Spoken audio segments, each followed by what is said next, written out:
Salaman wahti roman lakum. Salaman wahti roman lakum.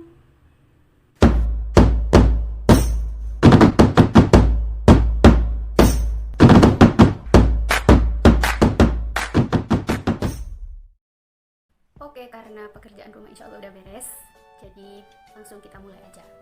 Di video kali ini, saya akan mengajak teman-teman semuanya untuk lebih mengenal apa itu manajemen pemasaran pendidikan. Sebenarnya itu kasus PS sih guys, tapi gak apa-apa, semoga dapat memberi manfaat kepada teman-teman semuanya. Oke, jadi langsung aja ke pertanyaan yang pertama. Apa pengertian dari manajemen pemasaran pendidikan? Jadi karena manajemen pemasaran pendidikan ini berangkat dari manajemen pemasaran bisnis, jadi kurang lebih pengertiannya sama, yaitu proses merencanakan. Nanti kita promosi lembaga pendidikan kita lewat media sosial aja. Kan sekarang kaum rebahan lagi meningkat-meningkatnya sih, jadi lebih efektif pakai media sosial. Iya, pakai Instagram aja. Oh iya, atau pakai aplikasi TikTok aja. Sekarang kan TikTok lagi nge-hype banget tuh. Semuanya dimasukin TikTok. Mulai dari resep makanan, pengajian, sampai demo RUU KUHP pun juga masuk TikTok. Jadi saya rasa insya Allah tepat sasaran banget kalau kita pengen memasarkan lembaga pendidikan kita lewat TikTok. Oke, setelah merencanakan, yang kedua adalah mengarahkan. Itu nanti kalau dimasukin Instagram promosinya mention ya, mention ke akun-akun pelajar, terus juga mention lambe turah juga oke.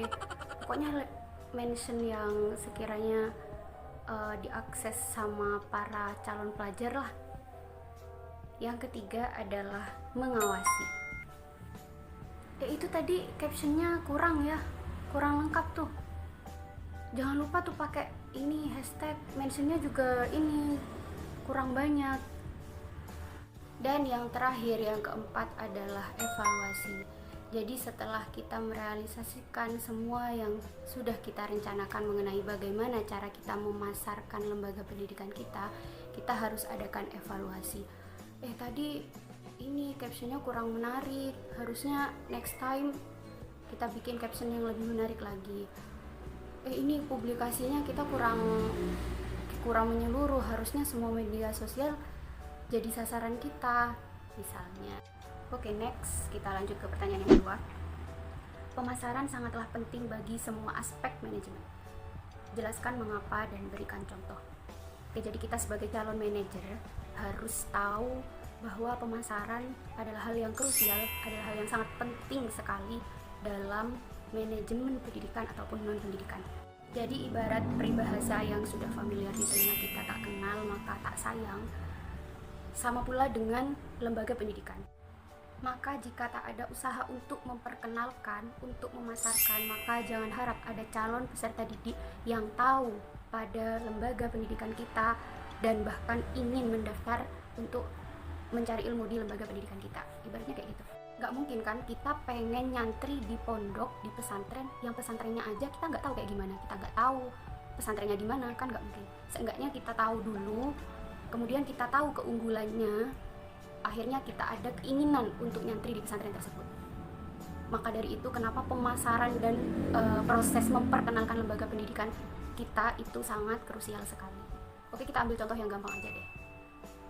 Misalnya kita punya sosial media.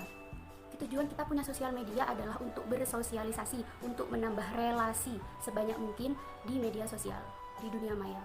Tapi saat kita membuat media sosial, membuat akun baru, gimana orang mau pengen temenan sama kita, gimana kita bisa nambah relasi kalau nggak ada bentuk pemasaran atau memperkenalkan akun media sosial kita. Jadi ya percuma kita bikin media sosial tapi nggak ada bentuk pemasaran, nggak ada bentuk untuk memperkenalkan akun kita. Makanya kenapa di Instagram biasanya ada PMIG. Nah, itu memang salah satu bentuk pemasaran, bentuk memperkenalkan akun kita agar mencapai tujuan dapat menambah relasi. Oke, dari sini sudah bisa kita gambarkan secara konkret bahwa pemasaran dalam manajemen pendidikan dan non pendidikan itu sangat penting sekali demi mencapai tujuan. Oke, contoh lain seperti ketika kita mengadakan perlombaan. Kita mengadakan kompetisi baca kitab misalnya. Nah, gimana orang mau daftar ikut lomba baca kitab yang kita selenggarakan, yang kita adakan, kalau nggak ada bentuk pemasaran sama sekali, nggak ada bentuk memperkenalkan sama sekali. Jadi memang posisi pemasaran dalam berbagai aspek manajemen baik pendidikan ataupun non pendidikan itu sangat krusial atau sangat penting sekali. Ibaratnya pemeran utama lah yang harus diurusin pertama kali, yang harus dipikirin pertama kali itu adalah perihal pemasaran. Oke, jadi sepertinya saya sudah terlalu banyak digit ya, jadi kita lanjut aja ke pertanyaan ketiga. Oke, next kita ke pertanyaan yang ketiga atau yang terakhir. Kamu adalah calon pengelola lembaga pendidikan Islam. Apa yang akan kamu lakukan untuk memasarkan lembaga pendidikan tempat mengabdimu nanti? Berikan penjelasan yang diberi contoh gambaran pemasarannya dari segi cara, media, dan objek yang dipasarkan.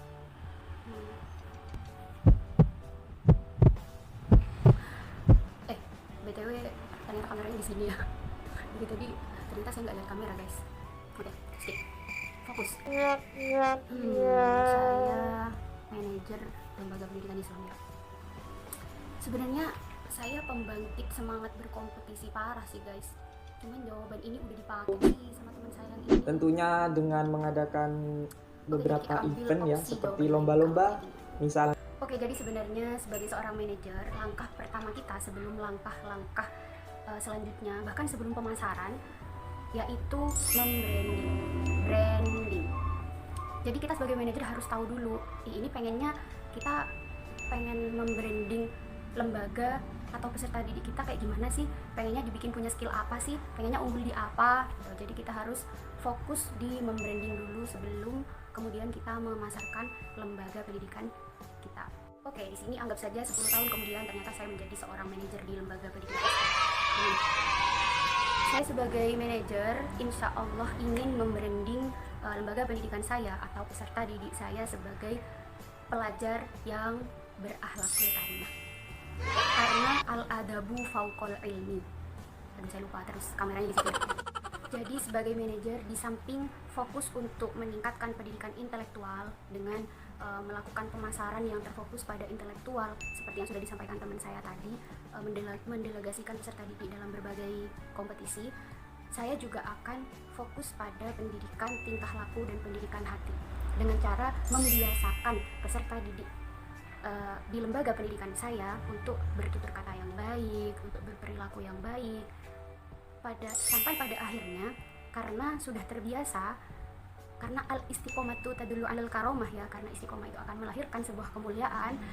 Pada akhirnya ketika peserta didik kita sudah pulang ke kampung halamannya, atau ketika ada event lembaga pendidikan yang melibatkan masyarakat secara umum, di situ akan terlihat tingkah laku peserta didik kita dan hati peserta didik kita yang mulia, karena sudah terbiasa, karena sudah dibiasakan untuk bertingkah laku dan memiliki hati yang mulia.